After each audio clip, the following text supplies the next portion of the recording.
The Sixth Tree by Edith Lichty Stewart. Police Headquarters, Los Angeles, California.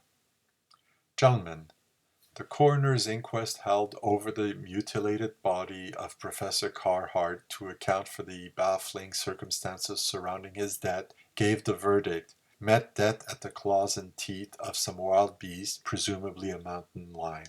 Considering the prominent and honorary positions held by the professor in some of our foremost universities, I felt justified in suppressing the astounding diary, herewith enclosed, found by me in the dead man's room after the inquest. I submit the diary without comment. Any conclusion derived from its perusal can be only too ghastly and unbelievable.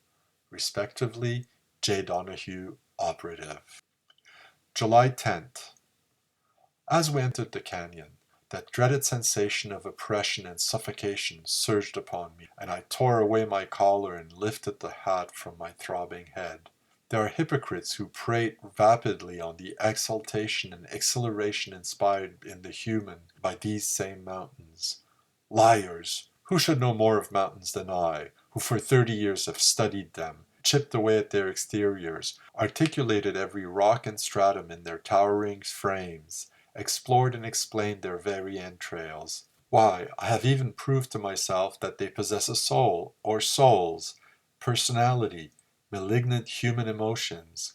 God, what I have suffered! Is it in revenge for my exhaustive knowledge of them that they torture me so? When night comes, it is night now, they shake from their torpor and become monstrosities crowding closer and closer, stooping to compress the air about my fevered head, crushing into my brain. It is only by ignoring them that I gain relief, so I am writing now in a frenzy to escape them. As I said, we had entered the canyon. There were only the stage driver and I. I had been dismissed from the university with only the explanation that my course of study was becoming erratic. Why had I selected the little lodge at the source of this rugged ravine for my retreat? It should have been the last place in the world for me to seek rest, yet I was here.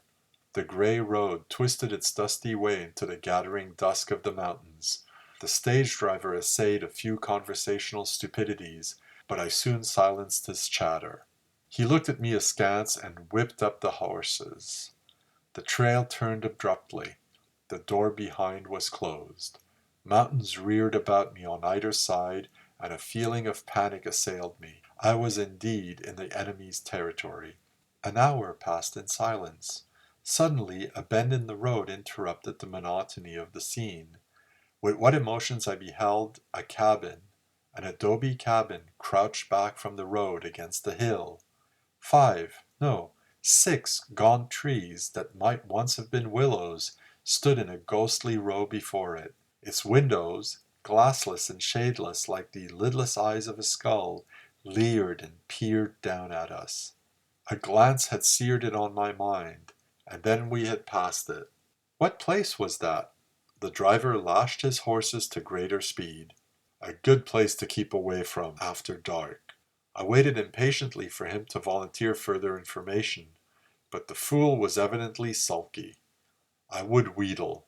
My good man, your reply only arouses my curiosity. He slowed down. The road lay straight.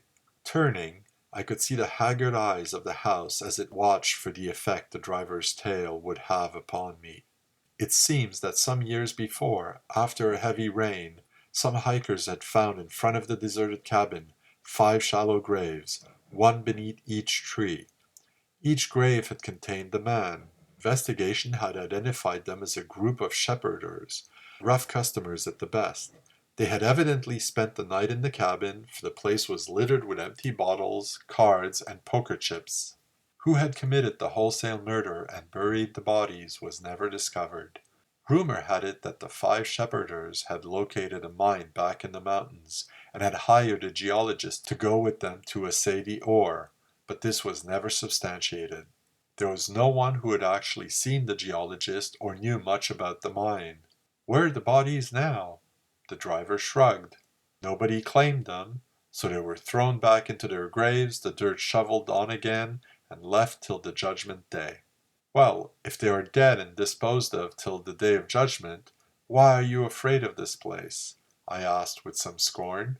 He shook his head darkly. There's 6 trees, and only 5 have graves under them. Well? They say there's a curse on this place until the 6th tree has a dead man too. Bah! I cried. Nursery tales. But I must have spoken strangely, for his long whip curled out over the horses' heads, and we swung around the last bend. No longer was the cabin visible, but I knew I would return. It must have been midnight as I approached the cabin, a midnight that held its breath and waited for something. A hush of expectancy had stilled every sound of the night. I stepped over the graves. 1, 2, 3, 4, 5. There was no wind, and yet I'm sure I heard a rustle, or better, a faint creaking in the naked branches of the 6th tree as I passed beneath it. Suddenly I halted. My heart swelled and burst into a volley of stifled beatings. There could be no illusion. A wan, lurid glow slowly grew from the surrounding darkness. There was a light within the cabin. Someone was there. I lashed my cowering senses into action and noiselessly approached the window. Staggering, I clutched the window ledge for support. The uneven light from a guttering candle secured in an empty bottle disclosed what I had, God help me, expected to see. They, 1, 2, 3, 4, 5 of them. They were there, the same, and yet how infinitely horrible. Lifelessly, yet with terrible relentlessness, they played at their everlasting cards. Their dank hair hung in wisps over the sunken eyes. The leathery skin of their faces sagged loosely over fleshless skulls. Their clothes hung in tatters, slimed with earth and mud. And their hands! Fascinated, in terror, I watched those lean, blackened claws deal the mildewed and ragged cards. Their nails, long and broken, scratching over the rough table as they clutched at the chips. They were intent on their game, unaware of my presence. But even as I gratefully assured myself of this, their eyes were on me. There was no hate, no fury, no fiendish glee in their expression. Rather a blankness, a patient waiting. They had ceased to play. All the waiting in the universe concentrated about me. There was a vacant place beside the dealer. When I could resist no longer, I went within. The dawn lay pallid on the hills when I flung away from the cabin. There was no sound or motion from the 6th tree as I shrank from its reaching fingers. When clear of it, I ran in the madness of terror to the hotel, locked my door, and fell sobbing in wrath and exhaustion on the bed. I had lost. There was no depth to the agony of my soul. We had played for no obvious stakes, but only too well I knew the prize for which we fought. There would be 2 more nights of play with 2 more chances to win. I arose, bated my scorching brow, and all day I sat figuring. As a man of science, I had often scoffed at the thing called luck, for any game of cards must be reducible to some science or system. Night found me triumphant. Scarcely could I wait for the darkness that I might hasten to their humiliation. And that night I won. I say. They were waiting for me as before. The cards were dealt, and then I proved that all things are explained by science. A man so learned can hold the world in his hand, immune from the uncertainties of chance and accident. My triumph grew as the dawn approached. I grew reckless. I chuckled. I laughed. I taunted them in their ghastly dead faces. They sat immobile, playing. Their silence infuriated me.